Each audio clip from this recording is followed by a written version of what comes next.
नमस्कार, देवभूमि के दंगल में आपका स्वागत है। मैं हूं आपके साथ शैलेंद्र चौहान और आज देवभूमि के दंगल में बात करेंगे दौरों का दौर।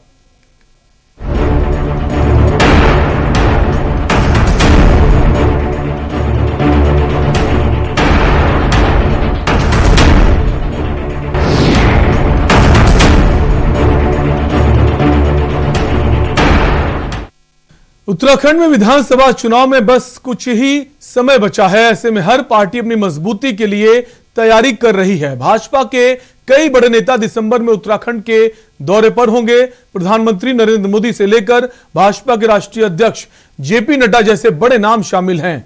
वहीं दूसरी ओर अब कांग्रेस भी अपनी पार्टी को आगे बढ़ाने के लिए प्रयासरत नजर आ रही थी, लेकिन अचानक पूर्व मुख्यमंत्री हरीश रावत के एक ट्वीट ने राजनीतिक गलियारे में तूफान ला दिया है। आज इसी को लेकर हम चर्चा करेंगे। उससे पहले ये रिपोर्ट देखिए।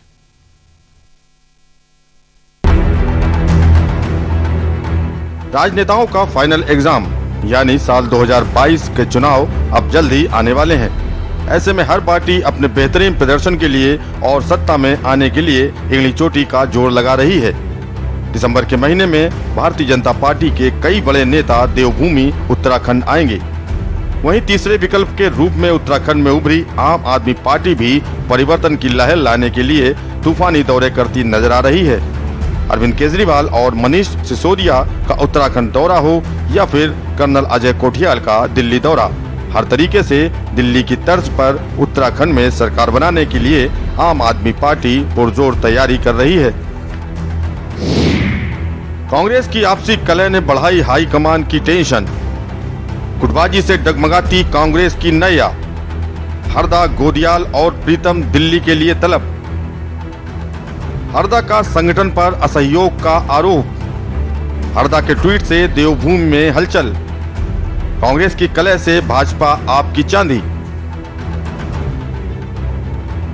इस बार उत्तराखंड के एकमात्र क्षेत्रीय दल उत्तराखंड क्रांति दल ने भी सबसे पहले मैनिफेस्टो और प्रत्याशियों की लिस्ट जारी कर अपनी सक्रियता जाहिर की है।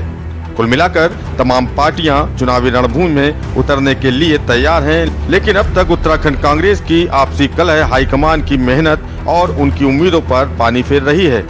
पूर्व मुख्यमंत्री हरीश रावत के ट्वीट ने चुनाव से पहले भाजपा समेत सभी दलों को अपने संगठन की कमजोरी जाहिर की है, जिसका फायदा भाजपा पूरी तरह उठाने वाली है। सारे लोग एक मत हैं, एक मंच पर हैं और हरीश रावत जी ने जो बात कही है निश्चित रूप से पार्टी ने उसका संज्ञान भी लिया है। उसमें चर्चा भी होगी और कुछ कमियां भी होती हैं। परिवार के सयाने हरीश रावत जी, अगर उन्होंने कुछ बातों की तरफ ध्यान आकृष्ट करा है तो पार्टी उसका संज्ञान ले रही है, उसमें चर्चा कर रहे हैं, उसका समाधान भी निकालेंगे। और कहीं कोई झगड़ा नहीं। कल आप देखे दिन भर हरीश रावत जी अपने पूरे कार्यक्रमों में व्यस्त थे, आज अपने कार्यक्रम में व्यस्त है।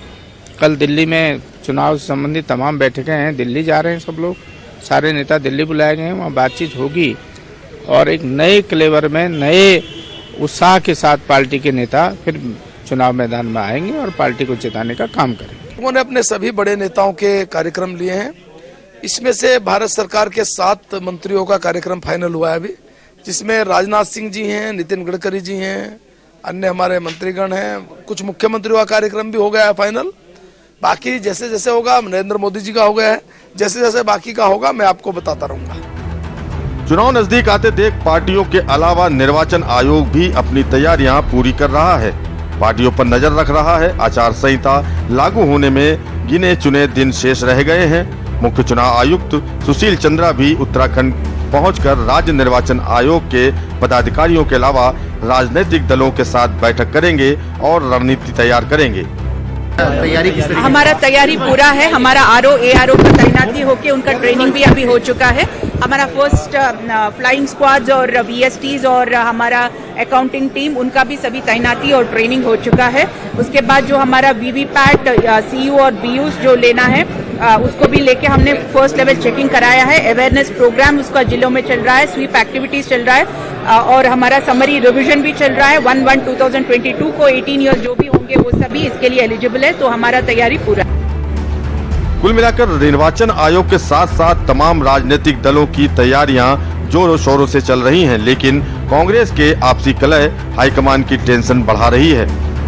भाजपा, आम आदमी पार्टी और क्षेत्रीय दल मजबूती से चुनाव की तैयारियों में जुटे हैं, लेकिन कांग्रेस में गुटबाजी की लगी आग की तपिश पंजाब और दिल्ली तक जा पहुंची है। ऐसे हालात में अब सवाल ये है कि कांग्रेस के इस गुटबंदी तूफान से कांग्रेस की डगमगाती नैया कैसे पार होगी। देहरादून से के न्यूज इंडिया के लिए हिना आजमी की रिपोर्ट। तो एक तरफ अलग अलग राजनीतिक पार्टी के बड़े बड़े नेताओं के दौरे, एक तरफ दौरे का जो दौर चल रहा है और दूसरी तरफ कांग्रेस पार्टी में जब हरीश रावत ने के बाद एक ट्वीट किए हैं, उसको लेकर कांग्रेस पार्टी में काफी कुछ ठीक नहीं चल रहा है। अब बड़े बड़े नेता जो हैं वो दिल्ली भी तलब किए गए। देखने वाली बात होगी क्या जो डैमेज कंट्रोल की कोशिश है शीर्ष नेतृत्व की वो कर पाएगा या फिर दूसरी पार्टी को इसका फायदा पहुंचेगा। इसी पर हम चर्चा करेंगे। हमारे साथ कई सारे खास मेहमान जुड़ गए हैं। रविंद्र कुमार हैं, भाजपा प्रवक्ता हैं। रविंद्र जी स्वागत है आपका। दिनेश गौर है, कांग्रेस पार्टी के प्रदेश प्रवक्ता है। दिनेश जी आपका भी स्वागत है। इसके अलावा अमरेंद्र बिष्ट हैं, आम आदमी पार्टी के प्रवक्ता हैं। अमरेंद्र जी आपका भी स्वागत है। और केंद्रीय प्रवक्ता यूकेडी से हमारे साथ हैं विजय कुमार बौड़ाई। विजय जी आपका भी स्वागत है। और इसके साथ ही हमारे साथ कुलदीप राणा जुड़ गए हैं, वरिष्ठ पत्रकार हैं। कुलदीप जी आपका भी बहुत बहुत स्वागत है। चर्चा की शुरुआत दिनेश गौर जी आपसे ही करेंगे। अचानक से हरीश रावत का एक के बाद एक ट्वीट आना, क्या काफी समय से कुछ ऐसा ठीक नहीं चल रहा था और अचानक से उन्होंने तमाम सारी बातें कही हैं?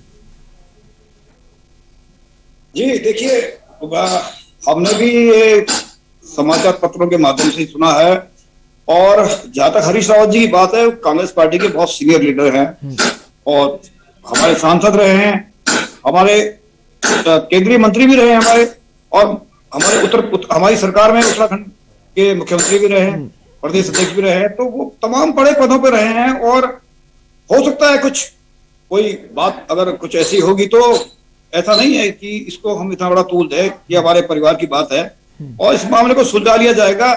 ये तो कांग्रेस पार्टी में है, लोकतंत्र है, अपनी बात लोग कहते हैं, रखते हैं। तो मैं नहीं समझता कि ये कोई बहुत बड़ा मुद्दा हमारे लिए है। थोड़ा बहुत कुछ हो सकता है कुछ। दिनेश जी, अगर कोई छोटे नेता के द्वारा ये बात कही जाती तब तो ठीक है। एक बड़ा चेहरा उत्तराखंड की राजनीति में माना जाता है और सर्वे जो हुए तो उसमें भी ये बात सामने आ रही थी। केंद्रीय नेतृत्व भी उनको बहुत बड़ा नेता मानता है, तभी उनको पंजाब चुनाव की जिम्मेदारी दी गई। पंजाब को सुलझाने पहुंचे थे और उत्तराखंड में खुद उलझ गए। जी मैं आपका कहना ठीक है। हरीश रावत तो वास्तव में एक बहुत बड़ा चेहरा है उत्तराखंड के लिए, तो कम से कम आज सर्वे में भी वो सबसे आगे है। इसीलिए सवाल यही है कि अगर वो ट्वीट कर रहे हैं उस बात की कहीं ना कहीं तो अहमियत है ना। नहीं, हो सकता है कुछ कहीं पे कुछ कोई इस तरह की बात हो गई हो जो उनको पसंद ना हो, और इसलिए पार्टी हाईकमान ने उनको तुरंत दिल्ली भी बुलाया है और बातचीत होगी। बातचीत के बाद सब मुद्दे सुलझ जाएंगे। ऐसा कोई बहुत बड़ी दिक्कत वाली बात हमारे लिए नहीं है। और रही बात उसकी, तो ये सब सुलझा लिया जाएगा। हरीश रावत जी बहुत बड़े नेता है और बहुत बड़े राजनीतिज्ञ भी हैं उत्तराखंड के, तो कम से कम वो हर यहाँ की पूरी नब्ज जानते हैं उत्तराखंड के बारे में। तो मैं नहीं समझता कि ये कोई बहुत बड़ा मुद्दा बनेगा आगे। लेकिन विपक्ष को तो आपने मुद्दा दे दिया भुनाने के लिए। हमारे साथ रविंद्र जी बने हुए हैं, रविंद्र कुमार बीजेपी प्रवक्ता है। रविंद्र जी, अब विपक्ष को, बीजेपी को बैठे बिठाए मौका मिल गया है।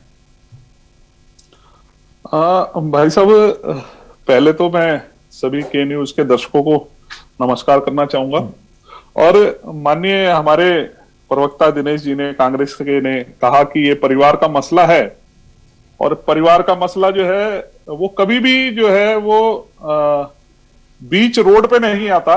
जिस तरीके से माननीय हरीश रावत जी ने अपना एक के बाद एक जो ट्वीट किए हैं, जो अपनी नाराजगी दिखाई है अपने नेतृत्व के लिए, और वो जो घुटन उन्हें लग रही है, ये कोई एक दो दिन का नहीं है। इसमें काफी समय से उनको ऐसा लग रहा था, ऐसी उनकी पीड़ा थी, जिसमें उन्होंने कहा है कि शायद अब मुझे विश्राम लेने का समय आ गया है। तो ये पीड़ा जो है परिवार की होती तो परिवार में बैठ के होती, एक के बाद सार्वजनिक मंचों पे और सोशल मीडिया के माध्यम से इस तरीके की बातें नहीं कही जा सकती थी। और मुद्दा आपने जैसा कहा कि बैठे बिठाए भारतीय जनता पार्टी को मुद्दा मिल गया है। अब मुद्दा तो कांग्रेस के इस प्रदेश में है ही नहीं कोई। भारतीय जनता पार्टी इस बार फिर दोबारा से जो भारतीय जनता पार्टी का नारा है अब की बार 60 पार, उसे बिल्कुल पूरे मन के साथ लग के प्रत्येक कार्यकर्ता के द्वारा अब की बार। लेकिन रविंद्र जी, जब राहुल गांधी पहुंचे थे तो जो जनसैलाब उमड़ा था तो उसको तो नजरअंदाज नहीं कर सकते कि आप ये कहें कि कांग्रेस लड़ाई में ही नहीं है, बीजेपी 60 पार का जो नारा है उसी के साथ वापसी कर रही है। अब जनसैलाब आपको भी पता है, कई और खबरों में और कई चैनलों के माध्यम से पता लगा कि किस तरीके से भीड़ लाई गई और किस तरीके का प्रलोभन लेके इकट्ठे किए गए। तो भीड़ एक आकलन नहीं हो सकता। भीड़ तो पूरे राष्ट्र भर में 2019 में भी जब ये चुनाव में थे, राहुल गांधी की भीड़ें बहुत होती थी और विपक्ष के और नेताओं का भी बहुत पब्लिक सुनने आती थी। तो पब्लिक जो सुनने आती है वह वोट भी दे, ऐसा कोई मापदंड है नहीं कि इसके द्वारा तय किया जा सके। तो मैं इस बात को नहीं मानता, लेकिन हाँ ये जरूर है कि राहुल गांधी जी इस प्रदेश में आके, बीच में आके इनको जरूर असमंजस की स्थिति में लगा गए। आज माननीय हरीश रावत जी की जो नाराजगी है वो कहीं ना कहीं, वो मुझे लगता है कि इस बीच में जब वो आए यहाँ पे क्या बात हुई इनकी, तो इनके परिवार की बात है, तो उसकी वजह से आज ये नाराजगी इनकी जो है कल सोशल मीडिया के माध्यम से जाहिर हुई है। लेकिन ये नहीं कह सकते कि एक दिन की नाराजगी है, राहुल गांधी आए तब से नाराजगी नहीं कह सकते। जिस तरह से ट्वीट सामने आए हैं वो तो इशारा करते हैं काफी समय से काफी कुछ ठीक नहीं चल रहा था, खबरें आती रहती थी, लेकिन अचानक से इस तरह के ट्वीट आना वो अपने आप में तमाम सारे सवाल खड़े करता है। हमारे साथ एक और खास मेहमान बने हुए हैं, प्रवक्ता हैं यूकेडी के विजय कुमार बौड़ाई। विजय कुमार जी, ट्वीट के बाद उत्तराखंड जो आपके यूकेडी के जो बड़े बड़े नेता हैं वो मुलाकात करने पहुंच जाते हैं हरीश रावत जी से। इस मुलाकात को किस मायने से देखें, क्या मतलब निकालें? नहीं, ये तो एक शिष्टाचार भेंट थी उनके साथ। तो राजनीतिक लोग करते रहते हैं इस प्रकार की मीटिंग है, उसमें कोई बड़ी बात नहीं है। लेकिन एक बात जो बहुत महत्वपूर्ण हुई है कि उत्तराखंडियत को बचाने की जो बात कही है हरीश रावत जी ने, वो हो सकता है कहीं ना कहीं वो यूकेडी कर रहे हो। और दूसरी बात जो है उनका आंतरिक मामला है, जो मामला उनका चल रहा है। जैसे सभी लोगों ने कहा कि आंतरिक बात है, वो आंतरिक वहां फिर भी कांग्रेस में आंतरिक लोकतंत्र फिर भी मौजूद है। भाजपा में तो डिक्टेटरशिप है, तो भाजपा और उसका आंकलन अलग अलग चीजें हैं दोनों जगह। तो वो इसलिए मेरा तो कहना है कि शिष्टाचार भेंट होती रहती है। पिछले बारी हरीश रावत जी त्रिवेंद्र रावत जी को मिले थे तो कोई ऐसी बड़ी बात नहीं है। कल जरूर एक शिगुफा नया उछल गया क्योंकि उनका ट्वीट बाद में आ गया। तो ट्वीट में भी उन्होंने ऐसी बात कही कि भाई मैं घुटन महसूस कर रहा हूँ। और आज मैं इस मंच इस आपके चैनल के माध्यम से उनसे निवेदन भी करूंगा, यदि घुटन महसूस हो रही थी उत्तराखंडियत को बचाने के लिए यूकेडी में आ जाए, क्या दिक्कत है?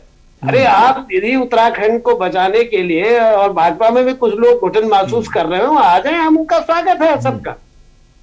ये मेरा कहना जी। उनके स्वागत के लिए तो बीजेपी भी खड़ी है। मदन कौशिक की बात करें जो बीजेपी के प्रदेश अध्यक्ष है, उन्होंने भी कह दिया कि हमारे दरवाजे सभी के लिए खुले हैं। तो ये कह सकते हैं एक बड़ा नाम, एक बड़ा नेता, पल के विशाल लोग इंतजार में है कि हरीश रावत अगर आना चाहें तो उनका पूरा स्वागत है, भरपूर वेलकम है। भाजपा में ही कई लोग घुटन महसूस कर रहे हैं, तो अभी तो वो भी बाहर को निकलने वाले हैं, अभी ऐसा नहीं है जी। तो हम तो स्वागत करें। नहीं, उनने सबसे बड़ी बात की है जो मैं इस मंच के माध्यम से कहना चाहूंगा कि उत्तराखंडियत को बचाने के, अब आज सबसे बड़ी बात है कि उत्तराखंड को बचाने के, क्योंकि 21 वर्ष हो गए, 21 वर्ष में क्या हालत कर दी है। और भाजपा की तो सबसे ज्यादा भाजपा ने इस प्रदेश को ढकेल दिया पीछे। पिछले 5 साल में तो वो कुछ कर नहीं पाई। उससे पहले जो राजधानी का मुद्दा होना चाहिए था वो हल हो जाना चाहिए पहली बार जब इनकी अंतिम सरकार बनी थी। दूसरा, भू कानून लागू हो जाना चाहिए था। हिमाचल में 1 साल के अंदर उन्होंने सख्त भू कानून लिया है, ये आज तक नहीं लिया है। और जो था भी वो भी इन्होंने वो कर दिया, मतलब गंवा दिया। तो अब कहाँ की बात कहेंगे ये लोग? अब वो साहब जुमले फेंकते रहते हैं, वो फिर फेंकेंगे। आ रहे हैं उनके सारे लोग, अब 5 साल में तो देखा नहीं उन्होंने कि यहाँ क्या होना चाहिए था। दिल्ली से देहरादून कॉरिडोर अब जो जनता देखेगी अब किसको लाना है किसको नहीं लाना है, जनता पे अब छोड़ दिया जाएगा। आप सभी मेहमान हमारे साथ बने रहिए, एक ब्रेक के लिए रुकेंगे और ब्रेक के बाद हमारे साथ आम आदमी पार्टी के प्रवक्ता बने हुए हैं, उनके पास भी जानेंगे और ये जो लगातार ट्वीट आए हैं इस पर आम आदमी पार्टी की क्या राय वो भी जानने की कोशिश करेंगे।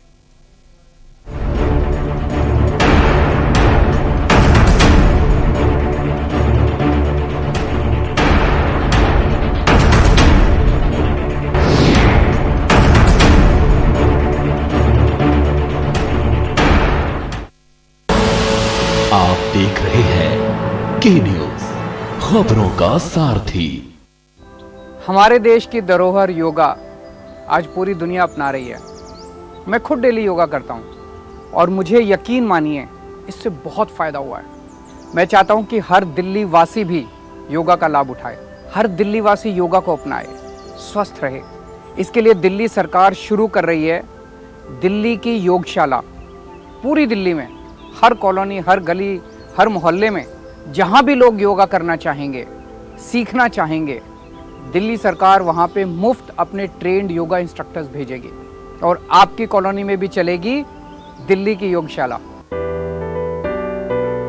अगर आपकी कॉलोनी में 25 लोग हैं जो योगा सीखना चाहते हैं और आपके पास कोई ऐसी जगह है जहां योगा की क्लास हो सकती है, तो बस 9013585858 पर मिस्ड कॉल दें और दिल्ली सरकार आपको योगा सिखाने के लिए फ्री ट्रेन्ड इंस्ट्रक्टर भेजेगी। आप देख रहे हैं के न्यूज, खबरों का सारथी।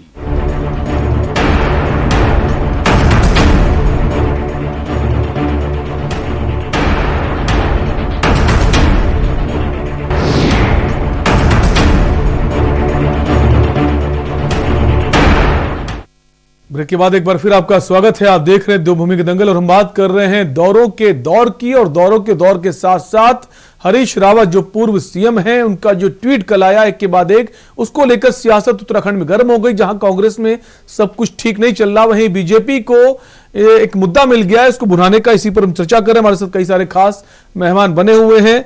हम अमरेंद्र बिष्ट जी के पास आएंगे, आम आदमी पार्टी के प्रवक्ता हैं। अमरेंद्र जी, जो कल ट्वीट किए हैं हरीश रावत ने, आम आदमी पार्टी कैसे देखती है? क्या अब उसको यह लगता है कि अब उसको भी इसका फायदा मिल सकता है? ओपोजिशन के तौर पर जो लोग कांग्रेस के तरफ जा रहे थे उनको अगर ऐसा लगेगा कांग्रेस से कुछ ठीक नहीं चल रहा है तो एक विकल्प आम आदमी पार्टी भी इस वक्त उत्तराखंड में उपलब्ध है।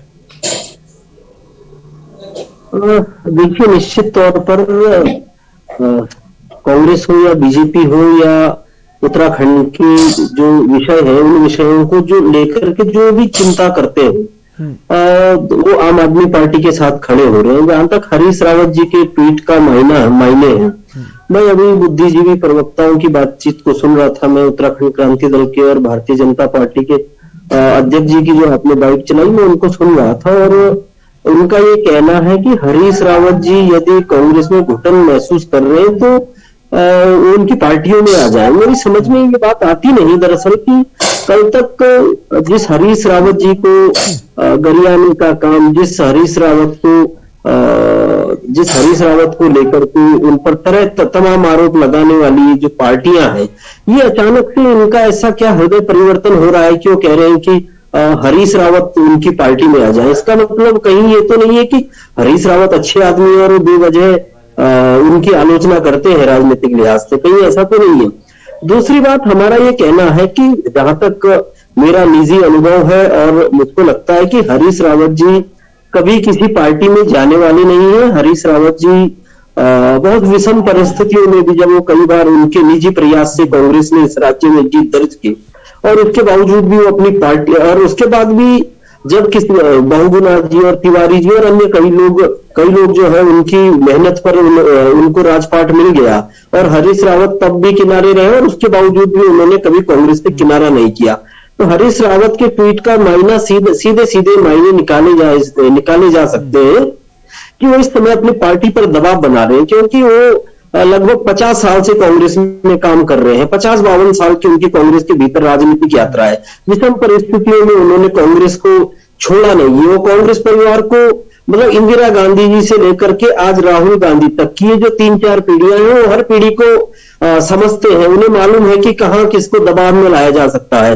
और चूंकि हरीश रावत जी अब ये चाहते हैं कि कांग्रेस के भीतर कैसे 70 के 70 टिकट उनकी मर्जी से बांटे जाए, उसके लिए वो समय दबाव बनाने का काम कर रहे हैं। इसलिए किसी भी दल को ये खुश होने की जरूरत नहीं है कि वो उनकी पार्टी में आ रहे हैं, पहली बात।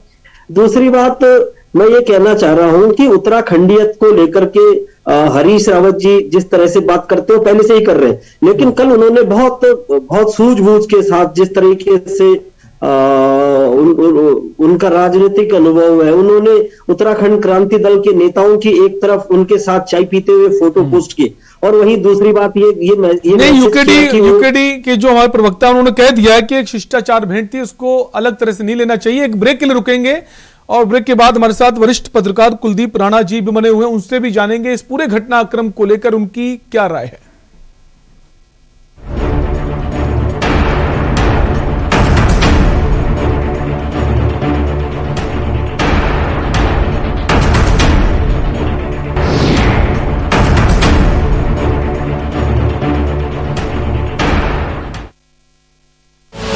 आप देख रहे हैं के न्यूज, खबरों का सारथी।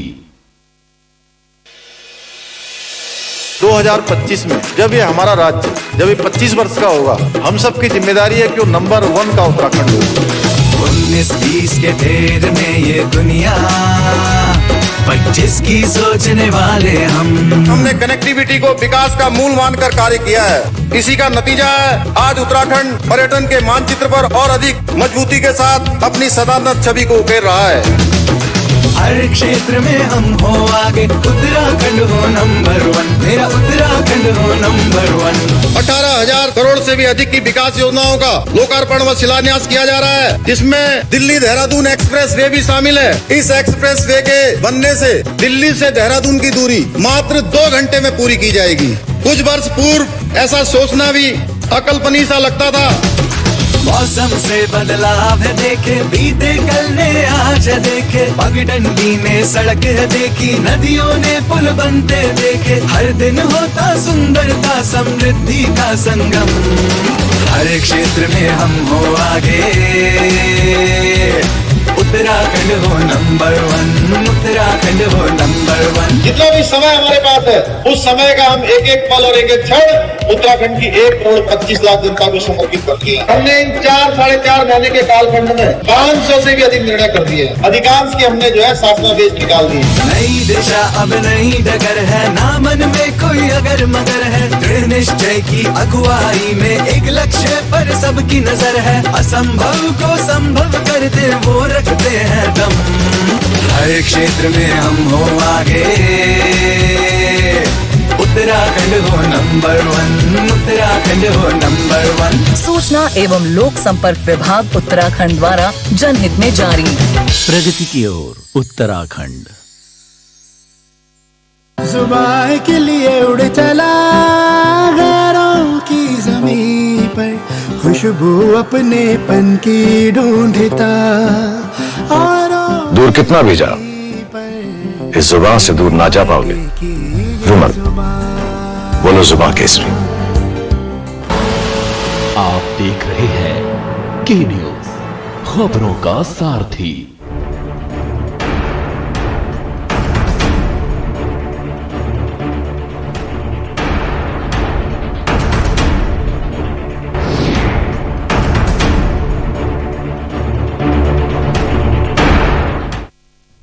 ब्रेक के बाद आपका स्वागत है। आप देख रहे हैं दो भूमि का दंगल और हम बात कर रहे हैं दौरों के दौर की। लगातार उत्तराखंड में बड़े बड़े नेताओं का दौरा जारी है। चूंकि चुनाव नजदीक है, उसी बीच कांग्रेस के पूर्व सीएम हरीश रावत के ट्वीट ने हलचल मचा दी। इसी पर हम चर्चा कर रहे हैं। हमारे साथ कई सारे खास मेहमान बने हुए हैं। वापस चर्चा को आगे बढ़ाएंगे। हमारे साथ वरिष्ठ पत्रकार हैं कुलदीप राणा जी। कुलदीप जी, आपने सबको सुना और पूरे घटनाक्रम से आप वाकिफ भी हैं।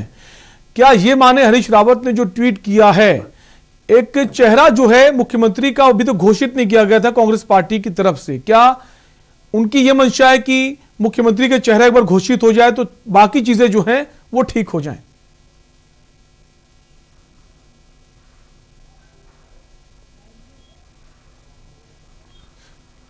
कुलदीप जी, क्या आप हमें सुन पा रहे हैं? आपकी आवाज जी कुलदीप जी, फिर से सवाल करता हूं जी, फिर से मैं सवाल करूंगा। जो हरीश रावत ने ट्वीट किए हैं, इन ट्वीट को ये माने कि संगठन में सब कुछ ठीक नहीं चल रहा है, नाराजगी है, या फिर ये माने जो सीएम का चेहरा घोषित नहीं हुआ है कांग्रेस पार्टी में, उसको लेकर एक दबाव बनाने की कोशिश है शीर्ष नेतृत्व पर? देखिए, हरीश रावत उत्तराखंड के उन सधे हुए और सुलझे हुए पॉलिटिशियंस में से हैं जो अपनी राजनीतिक बिसात पर चालें चलने से पहले पूर्व निश्चित कर लेते हैं कि उन्हें कब कौन सी चाल चलनी है। इस पूरे घटनाक्रम के परिदृश्य को अगर हम देखें तो हरीश रावत की कांग्रेस में चुनाव समिति में का अध्यक्ष उनको बनाया जाना, उस कमेटी का अध्यक्ष बनाया जाना, और उसके बाद धीरे धीरे उनके द्वारा यशपाल आर्य और उनके पुत्र जो भाजपा में विधायक और मंत्री रहे, उन दोनों की घर वापसी करवाना, कांग्रेस में घर वापसी करवाना, और वो स्टेप बाय स्टेप अपनी ताकत का एहसास उन्होंने कराना शुरू कर दिया था। चुनाव, विधानसभा चुनाव हारने के बाद जिस तरीके से कांग्रेस के अन्य नेता नेपथ्य में चले गए थे, लेकिन वहीं हरीश रावत ने जनता से संवाद स्थापित करने का काम किया। अगर आप हरीश रावत के सोशल मीडिया अकाउंट को भी देखें तो 12 लाख से ज्यादा उनके फेसबुक पर हैं, और 300 ट्विटर अकाउंट पे भी एक बड़ा आंकड़ा है जो उनको फॉलो करता है। तो इस तरीके से हरीश रावत ने अपने आप को जनता के बीच में स्थापित करने के साथ साथ अपना जनाधार बढ़ाने के साथ साथ अब उनके बारी, चूंकि चुनाव का समय था, चुनाव प्रबंधन का समय है, तो अब उन्हें कांग्रेस पार्टी के भीतर अपने आप को पुनर्स्थापित करना था। उसी क्रम में इस पूरे घटनाक्रम को देखिए कि पिछले एक हफ्ते में हरीश रावत ने किस तरीके से अपनी राजनीतिक बिसात पर अपनी चालें चली हैं। अभी पिछले हफ्ते प्रदेश के पूर्व मुख्यमंत्री त्रिवेंद्र सिंह रावत का जन्मदिन था। हरीश रावत जी त्रिवेंद्र जी के जन्मदिन पर उनके घर पहुंच जाते हैं, उन्हें जन्मदिन की बधाई देते हैं, और बाकायदा अपने ट्विटर अकाउंट से और फेसबुक अकाउंट पर उनके साथ मुलाकात का वीडियो भी पोस्ट करते हैं। उसके ठीक कुछ दिनों के बाद ये घटनाक्रम कल जो उन्होंने ट्वीट किया वो निकल करके सामने आता है, और उसके तुरंत बाद वो यूकेडी के नेताओं से, केंद्रीय नेताओं से, काशी सिंह हरी से मिलने मुलाकात करने चले जाते हैं, और उस मुलाकात का वीडियो भी जारी करते हैं, और उस मुलाकात का फोटो भी ट्वीट के माध्यम से जारी करते हैं। और मैं आपको बताऊं शैलेंद्र की कल से ही, जब से हरीश रावत ने यह ट्वीट किया है, उत्तराखंड की सोशल मीडिया में एक मैसेज फ्लो कर रहा है काफी, कि हम पहाड़ पुत्र के संग, जहां हरदा वहां हम। तो इस तरीके से हरीश रावत कांग्रेस पार्टी के अंदर अपनी स्थिति को मजबूत करने की दिशा में जो चालें चल रहे हैं, इन चालों को समझना कांग्रेस के अभी उनके नजदीक इतना कोई पॉलिटिशियन नहीं है कांग्रेस में जो उनकी चालों को इतना समझ सके। वहीं कांग्रेस के प्रदेश प्रभारी देवेंद्र यादव के साथ और प्रीतम सिंह के साथ जो उनके मनमुटाव हैं, उनकी जो दूरियां हैं, वो किसी से छिपी नहीं है, वो समय समय पर जग जाहिर होती रही हैं। तो अब चूंकि टिकटों के बंटवारे का समय नजदीक आ रहा है, और ऐसे में हरीश रावत चाहेंगे कि उनके लोगों को ज्यादा से ज्यादा संख्या में टिकट मिल सके, और हरीश रावत अक्सर एक जुमले का इस्तेमाल करते हैं जब उनसे पूछा जाता है कि कांग्रेस ने मुख्यमंत्री का चेहरा घोषित नहीं किया, तो वो अक्सर एक जुमले का इस्तेमाल करते हैं, अलंकार, हिंदी का अलंकार देते हुए कहते हैं कि दुल्हन वही जो पिया मन भाए। तो भाई तो इस कांग्रेस की दुल्हन कौन है? जी, तो कुलदीप जी तो ये समझे जैसा जी आपने जो कहा, दुल्हन वही जो पिया मन भाई, क्योंकि कई सर्वे हुए हैं उत्तराखंड में। अगर पार्टी की बात करें, कौन सी पार्टी को जनता पसंद करती है, उस पर तो बीजेपी आगे है, लेकिन अगर मुख्यमंत्री के तौर पर पहली पसंद के बारे में अगर पूछा जा रहा है तो वहां पर हरीश रावत का नाम सबसे ऊपर आ रहा है। केंद्रीय पक्ष के सामने और मजबूत करने के लिए ये सारा का सारा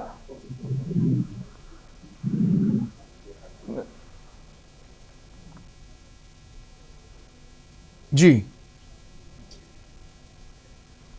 ठीक है, हमारे साथ दिनेश गौर बने हुए हैं कांग्रेस पार्टी से। दिनेश जी, क्या ये माने, जैसा कुलदीप जी ने अभी कहा कि बहुत वरिष्ठ नेता हैं, बहुत समझ है, कोई भी बात बोलने से पहले उसके बारे में समझते हैं, सोचते हैं क्या हमें बोलना है, इसका क्या इंपैक्ट पड़ेगा।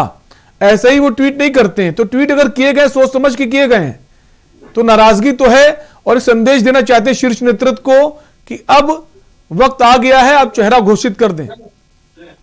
जी जी बिल्कुल, मैं आपकी बात का जवाब दूंगा। निश्चित तौर पे हरीश रावत जी ने ट्वीट किया है और वो सोशल मीडिया में आज दिखाई भी दे रहा है। हो सकता है कुछ नाराजगी हो, लेकिन हरीश रावत जी जो एक जितने बड़े कद्दावर नेता है और 50 सालों से इस पार्टी की सेवा कर रहे हैं, वो कोई ऐसा कदम उठाने नहीं जा रहे हैं कि पार्टी को उससे नुकसान हो। और निश्चित तौर पे कांग्रेस एकजुट होकर हरीश रावत जी के नेतृत्व में चुनाव लड़ेगी और इस उत्तराखंड के 2022 के जो चुनाव होने जा रहे हैं उस पर हम लोग पूरी तरह विजय प्राप्त करेंगे।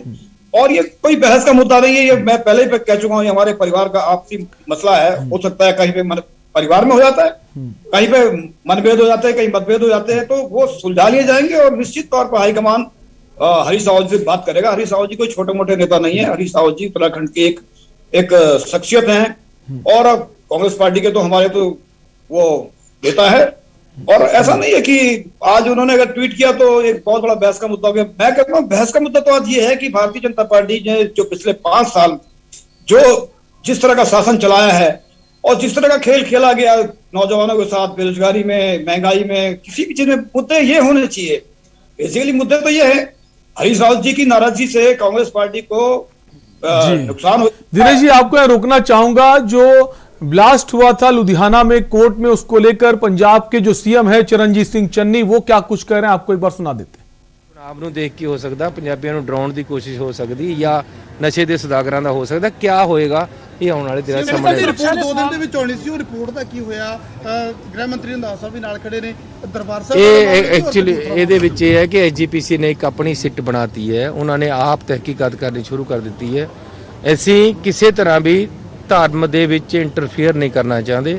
ਹਰਮੰਦਰ ਸਾਹਿਬ ਦਾ ਕੰਮ ਹੈ, ਐਸਜੀਪੀਸੀ ਨੇ ਜਿਹੜੀ ਸਿੱਟ ਬਣਾਈ ਉਹਨਾਂ ਦੀ ਰਿਪੋਰਟ ਆ ਜੇ, ਉਸ ਤੋਂ ਬਾਅਦ ਅਸੀਂ ਆਪਣੀ ਜਿਹੜੀ ਸਰਕਾਰੀ ਕਾਰਵਾਈ ਆ ਉਹ ਕਰਾਂਗੇ। ਕਪੂਰਥਲਾ ਮਾਮਲੇ ਦੇ ਵਿੱਚ ਕੋਈ ਤੁਹਾਨੂੰ ਸ਼ੱਕ ਜਿੱਤਰ ਹੋਣੇ, ਤੁਸੀਂ ਕਿਹਾ ਕਿ ਬੇਅਦਬੀ ਨਹੀਂ ਹੋਈ ਤੇ ਤਾਂ ਇਹਦੇ ਵਿੱਚ ਮੈਂ ਕੋਈ ਵੀ ਗੱਲ ਇਸ ਤਰ੍ਹਾਂ ਨਹੀਂ ਕਰਨਾ ਚਾਹੁੰਦਾ। ਤਹਿਕੀਕਾਤ ਚੱਲ ਰਹੀ ਹੈ, ਜਿਹੜੇ ਦੋਸ਼ੀ ਹੈ ਜਿਸ ਤਰ੍ਹਾਂ ਦੇ ਵੀ ਉਹ ਦੋਸ਼ੀ ਹੈ ਉਸ ਤਰ੍ਹਾਂ ਦੀ ਸਜ਼ਾ ਉਹਨੂੰ ਦਿੱਤੀ ਲੁਧਿਆਣਾ ਅੱਜ ਵਾਲੇ ਬਲਾਸਟ ਮਾਮਲੇ ਦੀ ਫਾਈਨਲ ਰਿਪੋਰਟ ਕਦੋਂ ਆ ਜਾਏਗੀ? ਇਸ ਫਾਈਨਲ ਬੜੀ ਛੇਤੀ ਅਸੀਂ ਲੱਗੇ ਹੋਏ ਆ, ਸਾਰੀਆਂ ਏਜੰਸੀਆਂ ਇਸ ਤੇ ਲੱਗ ਗਈਆਂ ਹੈ। ਮੈਂ ਆਪ ਆਇਆ ਹੈ, ਸਾਡੇ ਹੋਮ ਮਿਨਿਸਟਰ ਖੜੇ ਹੈ, ਸਾਡੇ ਇੱਥੋਂ ਦੇ ਮੰਤਰੀ ਖੜੇ, ਸਾਰੇ ਐਮਐਲਏ ਸਾਹਿਬਾਨ ਖੜੇ ਹੈ। ਪੂਰੀ ਸਰਕਾਰ ਇਸ ਦੀ ਸੰਵੇਦਨਸ਼ੀਲਤਾ ਨੂੰ ਦੇਖਦੇ ਹੋਏ ਇੱਥੇ ਪਹੁੰਚੀ ਹੋਈ ਹੈ ਤੇ ਅਸੀਂ ਇਹਦੀ ਪੂਰੀ ਤਹਿਕੀਕਾਤ ਕਰਾਂਗੇ। ਸਾਨੂੰ ਹੋਰ ਕੋਈ ਕੰਮ ਨਹੀਂ ਹੈ। ਅਸੀਂ ਪੰਜਾਬ ਨੂੰ ਇੱਕ ਸੁਰੱਖਿਅਤ ਸਟੇਟ ਦੇ ਵਿੱਚ ਰੱਖਣਾ ਹੈ, ਹਰ ਬੰਦੇ ਨੂੰ ਸੁਰੱਖਿਅਤ ਰੱਖਣਾ, ਇਹ ਸਾਡੀ ਜ਼ਿੰਮੇਵਾਰੀ ਹੈ ਤੇ ਅਸੀਂ ਕਰਾਂਗੇ। ਧੰਨਵਾਦ। तो पंजाब के सीएम चरणजीत सिंह चन्नी बता रहे थे, लुधियाना में आपको बता दें ब्लास्ट हुआ था कोर्ट में, जहां 2 लोगों की मौत हो गई थी, वहीं 4 लोग घायल हो गए थे। और उन्होंने कहा है इसकी पूरी तहकीकात जांच की जा रही है, जो भी दोषी होंगे उनको सजा मिलेगी, उन पर कार्रवाई की जाएगी। और जब घायलों से मिलने पहुंचे पंजाब के सीएम चरणजीत सिंह चन्नी, तब उन्होंने मीडिया के आगे आकर ये बात कही है। हम वापस चर्चा को आगे बढ़ाएंगे। हमारे साथ तमाम मेहमान बने हुए हैं। जो कांग्रेस पार्टी के प्रवक्ता है दिनेश गौर जी, उनकी बात अधूरी रह गई थी। दिनेश जी, आप ही के पास आएंगे। दिनेश जी, एक बात तो आप मानते हैं ना कि पार्टी में सब कुछ ठीक नहीं चल रहा, गुटबाजी आज से नहीं काफी समय से चल रही हो। जब भी कांग्रेसी नेताओं से पूछा जाता है उनका यही बयान होता है कि एक परिवार है, चीजें होती हैं, सब कुछ ठीक हो जाएगा। चुनाव नजदीक है, अब जो लिस्ट जारी होनी है कि इनको टिकट दिए जाएंगे, कहीं आपको नहीं लगता कि अब अगर लेट हुआ तो चीजें बिगड़ सकती हैं? नहीं, बिल्कुल आपका कहना ठीक है। और ऐसा नहीं है, कांग्रेस पार्टी में बिल्कुल ग्राउंड लेवल से हम लोग काम करते आ रहे हैं। और आप देख लीजिए कि हरीश रावत जी को तो पार्टी ने बहुत बड़ी जिम्मेदारियां दे रखी हैं, स्क्रीनिंग कमेटी के चेयरमैन वो हैं। और ऐसा नहीं है, हरीश रावत जी अपनी जिम्मेदारियां भी समझते हैं, वो जिम्मेदारियों से भागेंगे नहीं। हो सकता है कोई छोटा मोटा कोई कुछ मतभेद हो, लेकिन वो इतना बड़ा नहीं है कि आप ये कयास लगाने लग जाएंगे हरीश रावत जी उत्तराखंड क्रांति दल में चले जाएंगे या हरीश रावत जी पार्टी छोड़ देंगे। ऐसा मैं बिल्कुल नहीं समझता। और निश्चित तौर पे हर परिवार में होता है, कहीं ना कहीं कुछ बात को लेकर मतभेद हो जाता है। हमारा तो हम तो बिल्कुल कांग्रेस पार्टी तो बहुत मजबूती से समय जो है वो एक विपक्ष के रूप में काम करती आ रही है। पिछले 5 सालों से आप देख लीजिए, महंगाई का मुद्दा हो, बेरोजगारी का मुद्दा हो, या हमारे कर्मचारी संगठन जो तमाम लोग जो बैठे हुए हैं धरने पे बैठे हैं, निगम राज्य कर्मचारी निगम हो या परिवहन निगम के लोग हो, ऊर्जा निगम के लोग हो, तमाम लोग आज जो असंतुष्ट हैं, और सबसे असंतुष्ट जो युवा है, आज आप जो कुछ भी कर रहे हैं, हमने हमेशा बेरोजगारों की लड़ाई लड़ी है, और आज आप जो ये चुनावी सिगुपे छोड़ रहे हैं, इस तरह की विज्ञप्तियां निकाल रहे हैं, आपको पता है 10 दिन बाद आचार संहिता लग जाएगी। आप उन सब चीजों से हम जनता को बार बार जनता के बीच में जाके उनकी जो लड़ाइयां हैं उसको लड़ रहे हैं, उनको याद दिला रहे हैं कि कांग्रेस के शासन में हमने बेरोजगारों का बहुत ध्यान रखा था, बहुत कोशिश की थी कि किसी भी तरह ये मतलब अगर माना जो प्रोसेस है बहुत लंबी प्रोसेस होती है उसमें भर्ती करने की, तो हमने कई तरीके निकाले, उसके बाद भी उनको पक्का किया। ठीक है, हम कर्मचारी की बात करते थे, कर्मचारी संगठन अगर किसी बात हुई, कर्मचारी कौन है, हमारे हाथ पांव शासन चलाने वाले लोग, अगर ये सोच कर्मचारी एक उसका नौकर है, उससे बात नहीं कर ठीक है, आपका कहना सब कुछ ठीक हो जाएगा, कब ठीक हो जाएगा इसका सभी को इंतजार रहेगा। इसी बीच आपको एक बड़ी खबर बता देते हैं, जो पूर्व सीएम हरीश रावत का एक और ट्वीट सामने आया है, और ट्वीट के जरिए बीजेपी और आम आदमी पार्टी पर हरीश रावत ने हमला बोला है। मेरे ट्वीट को पढ़कर दोनों पार्टियों को क्यों लगी मिर्ची, मेरे ट्वीट में नहीं है कुछ खास। तो ये वो ट्वीट है जो हरीश रावत ने आज किया। मेरा ट्वीट रोजमर्रा जैसा ही ट्वीट है, मगर आज अखबार पढ़ने के बाद लगा कि कुछ खास है, क्योंकि भाजपा और आम आदमी पार्टी को मेरे ट्वीट को पढ़ाकर बड़ी मिर्ची लग गई, और इसलिए बड़े नमक मिर्च लगाए हुए बयान दे रहे हैं। तो ये एक और ट्वीट आया है, और इस ट्वीट को पढ़कर समझा जा सकता है कि हरीश रावत के जो तेवर कल थे वो आज नहीं है, आज उनके तेवर नरम हुए हैं। इसके पीछे क्या कारण हो सकता है, इसको भी समझने वाली बात है।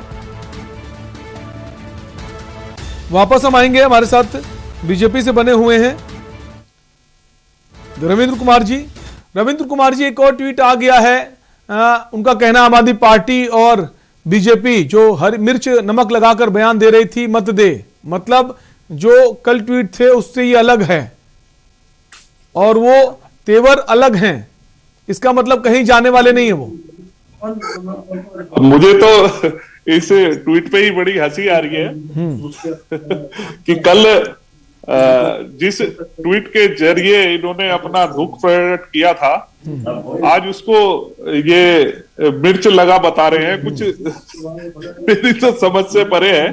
वाकई में मुझे लगता है कि हरीश रावत जी को विश्राम की सख्त जरूरत है और इनके ट्वीट ये जो खेल रहे हैं, अपने ही लोगों पे निशाना लगा के, अपने ही राष्ट्रीय नेतृत्व पे निशाना लगा के, और फिर आज दोषी विपक्ष को कह रहे हैं कि मिर्च लग रही है। अरे हमें काहे की मिर्च लगेगी भाई, आप अपना घर उनके कहने का मतलब रविंद्र जी ये ना कि जो खुश हो रही है बीजेपी और आम आदमी पार्टी, तो वो खुश ना हो, ये उनके कहने का मतलब है। जो बयानबाजी आ रही है सामने, तो वो बयानबाजी जो है वो ना करें, तो इसका मतलब है वो कहीं जाने वाले नहीं है।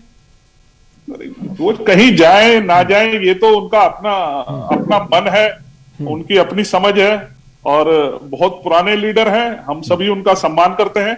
लेकिन इसमें हमारी तरफ से, पार्टी की तरफ से हमारी कोई प्रतिक्रिया या क्रिया किसी प्रकार की थी नहीं। ये उनका मन है, अगर वो दुखी हैं तो अपने राष्ट्रीय नेतृत्व से दुखी हैं कि अगर उनको उनके हाथ में उनसे मेहनत करा के कुछ नहीं दिया जा रहा है, उनको टिकटें नहीं दी जा रही हैं, जैसी हमारे भाई साहब ने विश्लेषण किया, कुलदीप जी ने। अब ये उनका अपना विषय है कि उनके पार्टी जो है उनके हाथों में कुछ चीजें नहीं देना चाह रही है, या देना चाह रही है तो कम देना चाह रही है। ये हमारे लिए हमारा विषय नहीं है, ये उनका अपना विषय है। अब उस पे ये हमें कहना कि इन्हें मिर्ची लग रही है, तो मेरे लिए तो सिर्फ एक ये हंसी वाला ट्वीट से ज्यादा और कुछ। लेकिन बड़े नेता अगर इस तरह का कोई बयान देते हैं जैसे कल उन्होंने ट्वीट किया, उसका फायदा तो कहीं ना कहीं दूसरी पार्टियों को पहुंचता ही है। यूकेडी से हमारे साथ बने हुए हैं विजय कुमार जी। विजय कुमार जी, अब जो ये ट्वीट सामने आया है, तो ये माने कि जैसा कि अभी कह रहे थे हमारे बीजेपी के प्रवक्ता कि उनको विश्राम की जरूरत है, क्या उनको विश्राम की जरूरत है या फिर जो उनकी पार्टी कुछ लोग हैं ये उनको विश्राम कराना चाहते हैं हरीश रावत जी इस ट्वीट के माध्यम से? बिल्कुल, बहुत सीजन पॉलिटिशियंस हैं हरीश रावत जी, और उन्होंने बहुत बड़ी सदी हुई बात में कह दिया कि दोनों पार्टियों की मिर्ची लग गई। निश्चित रूप से उन्होंने एक तो अपनी पार्टी को क्या जितने भी जो दबाव अलग ढंग का बनाना चाह रहे थे उन पर उनको उन्होंने मतलब एक वो आईना दिखाया, और साथ में जो सबसे बड़ी बात उन्होंने की है उत्तराखंडियत को बचाने की, आज उत्तराखंड को बचाने की बात कर रही है और उन्होंने वो सबसे बढ़िया बात कही है। मैं समझता हूँ कि वो इस बात को महसूस भी कर रहे हैं कि भाई उत्तराखंड को किस प्रकार से बचाना चाहिए। उनको आज मुझे लगता है कि उनमें अब ये समझ भी आ रही, उनको एक उनका मन भी है कि उत्तराखंड के लिए कुछ बढ़िया से कर सके। जो दिल्ली से शासित पार्टियां हैं वो थोड़ा करना नहीं देती, चाहे वो भाजपा हो, चाहे कांग्रेस हो, चाहे आम आदमी पार्टी हो। तो मुझे लगता है कि आज वो कुछ हो सकता है कि उनके मन में है कि कुछ नया कुछ किया जाए, और ऐसा उनके जो ट्वीट था कल का उसमें तो बिल्कुल साफ नजर आ रहा था। आज भी वो उसी भाषा का प्रयोग कर रहे हैं और वो अभी उनमें बहुत काम करने का जज्बा है। मैं समझता हूं कि पूरे उत्तराखंड में उनके बराबर कोई पॉलिटिशियन नहीं है, ना उनका राजनीतिक अनुभव, सन 80 से वो MP हैं, तो वो छोटी मोटी बात नहीं कहे। और भी तो पता नहीं अब जी, लेकिन अभी जो कुछ ही देर पहले ट्वीट किया उसमें उन्होंने बीजेपी का जिक्र किया, आम आदमी पार्टी का जिक्र किया, लेकिन यूकेडी का जिक्र नहीं किया। तो कह सकते हैं यूकेडी के साथ जो उनके संबंध हैं काफी मधुर हैं। हाँ, इस पर भी हम बात करेंगे। हमारे साथ वरिष्ठ पत्रकार कुलदीप राणा भी बने हुए हैं, उनसे भी जानेंगे जो अब ट्वीट आया है उसका क्या मतलब निकाला जाए। एक ब्रेक का वक्त है, जल्द लौटेंगे।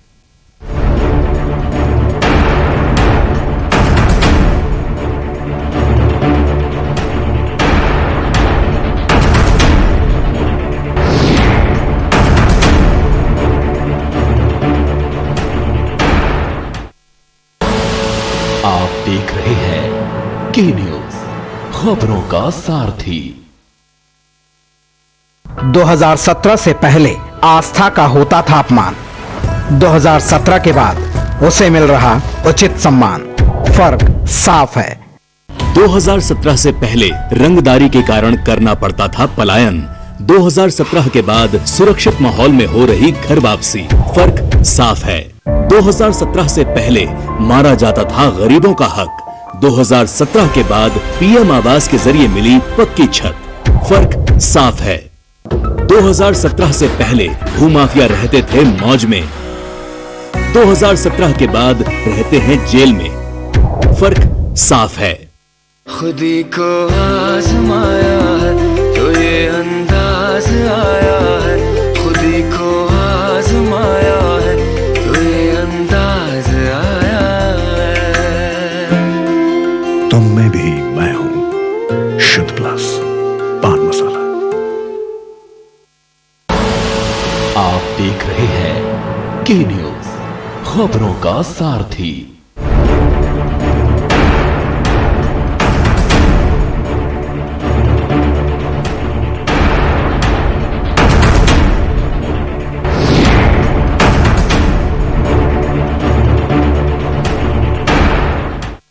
ब्रेक के बाद एक बार फिर आपका स्वागत है। आप देख रहे हैं देवभूमि के दंगल और हम बात कर रहे हैं दौरों के दौर की, जहां एक तरफ बड़े बड़े नेताओं के दौरे लगे हैं।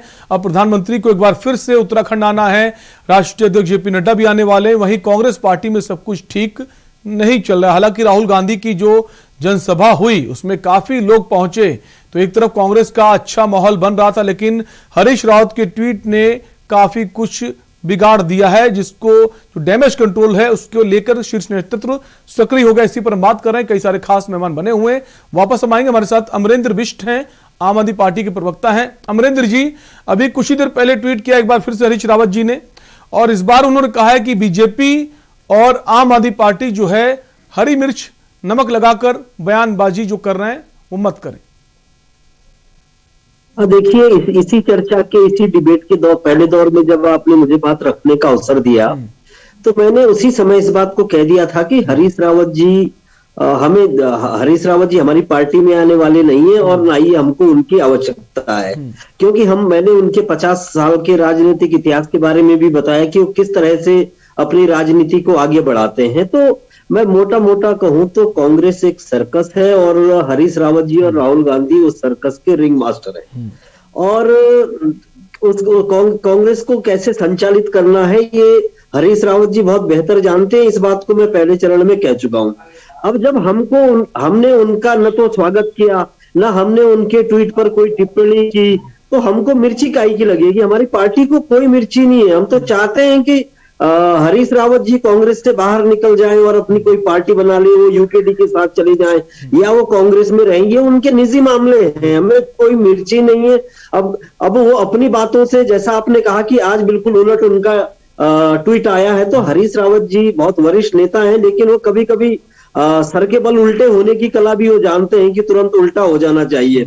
और मैंने पहले भी आपको कहा आज की ही चर्चा में कि ये कुछ नहीं है, ये अपनी पार्टी में दबाव बनाने की उनकी एक रणनीति है। वो जानते हैं कि कैसे जो दिल्ली दरबार में बैठे हुए लोग हैं कैसे उनको दबाव में लाना है, और उसके लिए वो 50 साल जो उनका राजनीतिक अनुभव है उसका बखूबी उपयोग कर रहे हैं। और अभी आप देखिएगा कल बैठक होगी और उसके बाद कुछ नए तरीके के अपडेट कांग्रेस से बाहर आएंगे।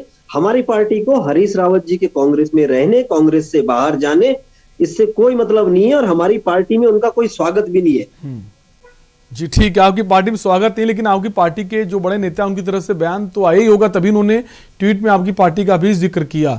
हम कुलदीप जी आपके पास आएंगे। अब जो ट्वीट आया है हरीश रावत जी का, उसको देखकर तो लगता है जाने वाले कहीं नहीं है। अब बात होती है कि ये दबाव बनाने की कोशिश कहां थी? शीर्ष नेतृत्व पर दबाव बनाने की कोशिश थी या फिर जो उत्तराखंड का जो एक गुट है, चाहे वो प्रीतम सिंह हो, बाकी नेता हो? और क्या जो मीटिंग है दिल्ली में कल हरीश रावत की पूर्व निर्धारित है, पहले से मीटिंग निर्धारित थी? क्या शीर्ष नेतृत्व को पहले से भरोसे में ले लिया है और जो बाकी नेताओं को दिल्ली तलब किया गया है शीर्ष नेतृत्व की तरफ से, कैसे समझे सर? देखिए शैलेंद्र, अभी आपने जिस ट्वीट की बात की है, हालांकि मैंने उस ट्वीट को अभी देखा नहीं है, लेकिन उस ट्वीट में बीजेपी और कांग्रेस, आम आदमी पार्टी को हरीश रावत ने टारगेट किया है, लेकिन वहां यूकेडी को टारगेट नहीं किया जी। ये उस ट्वीट के देखिए, उस ट्वीट के दूरदर्शिता को देखिए कि आम आदमी पार्टी का अभी उत्तराखंड में कोई उतना पैठ नहीं, उतनी विस्तार नहीं है। उसके कितनी सीटें आएंगी ये तो चुनाव के बाद ही पता लगेगा। लेकिन चूंकि यूकेडी उत्तराखंड क्रांति दल उत्तराखंड में पहले भी सीटें जीत चुकी है और वो पहली विधानसभा में भी कांग्रेस के साथ रही है, दूसरी विधानसभा में वो भाजपा के साथ गई हो, ठीक है, तीसरी विधानसभा में भी वो कांग्रेस के साथ रही है। तो हरीश रावत ने, और हरीश रावत जिस उत्तराखंडियत की बात करते हैं, तो उसमें जो चुनाव के बाद अगर जो संभावना, अगर अल्पमत की या अगर सरकार बनाने के लिए बाहर से गठबंधन की अगर नजरिए से देखा जाए, तो हरीश रावत ने उस ट्वीट के माध्यम से उस प्लेटफॉर्म पर यूकेडी को पहले ही उतार लिया है जी। अगर यूकेडी की कोई सीटें आती भी हैं तो वो कांग्रेस के पक्ष में, कांग्रेस के साथ गठबंधन में दिखाई देंगे। ठीक, मैं अमरेंद्र बिष्ट जी की कई बातों से सहमत भी हूं। बिल्कुल हरीश रावत जी ये जानते हैं कि उत्तराखंड में कांग्रेस को कैसे चलाना है। कांग्रेस के कई नेता इस मुगालते में हैं कि कांग्रेस को वो लोग चला रहे हैं, लेकिन ऐसा नहीं है। उत्तराखंड में कांग्रेस को हरीश रावत चला रहे हैं और वो जैसा चाहते हैं वो वैसा उत्तराखंड की कांग्रेस काम करती है। दिल्ली में मीटिंग होनी है, उसका एजेंडा क्या होगा, कैसे अपने विरोधियों को बिना धक्का दिए दरवाजे से बाहर करना है, ये तमाम राजनीतिक हुनर हरीश रावत भली भांति जानते हैं। तो उन्होंने इस ट्वीट के माध्यम से न सिर्फ केंद्रीय नेतृत्व तक अपनी बात पहुंचाई, पार्टी के भीतर भी एक जनमत करवा लिया। उन्होंने अपनी ताकत का एहसास कर दिया कि पार्टी के भीतर एक बड़ा तबका है जो हरीश रावत के साथ है, कांग्रेस पार्टी से इधर। बिल्कुल, और वो लोग भी जो काफी अलग हो गए थे, नाराज थे हरीश रावत से, इस घटना के बाद से, ट्वीट के बाद से, वो भी हरीश रावत के हिमायती नजर आ रहे हैं। तो और जो अभी ट्वीट किया है आम आदमी पार्टी और बीजेपी को लेकर, तो यूकेडी को नहीं उन्होंने जिक्र किया। तो एक विकल्प हमेशा साथ लेकर चलते हैं हरीश रावत। और अब देखने वाली बात होगी शीर्ष नेतृत्व के साथ जो उनकी मीटिंग कल है, पहले से निर्धारित थी, और उस मीटिंग से पहले कल ये ट्वीट आना, और उसके बाद जो बाकी जो नेता हैं, चाहे गणेश गोदियाल हो, प्रीतम सिंह हो, उन सबको दिल्ली तलब किया जाना, तो कह सकते हैं काफी चीजें जो हैं पहले से जो गुणा भाग है वो सब करके हरीश रावत ने ये कल ट्वीट किए हैं। इसको ये न माने कि जल्दबाजी में ट्वीट किए हैं। अब क्या होगा आगे फैसला, ये तो देखने वाली बात होगी। फिलहाल के लिए आप सभी मेहमानों का बहुत बहुत शुक्रिया। तो देवभूमि के दंगल में बात कर रहे थे, जो लगातार दौरे हो रहे हैं, और हरीश रावत ने जो कल लगातार ट्वीट किए उसको लेकर राजनीति गर्मा गई। अब आगे किस तरह की राजनीति होगी उत्तराखंड में, ये देखने वाली बात होगी। फिलहाल के लिए आपसे लेंगे इजाजत। देखते रहिए के न्यूज इंडिया। नमस्कार।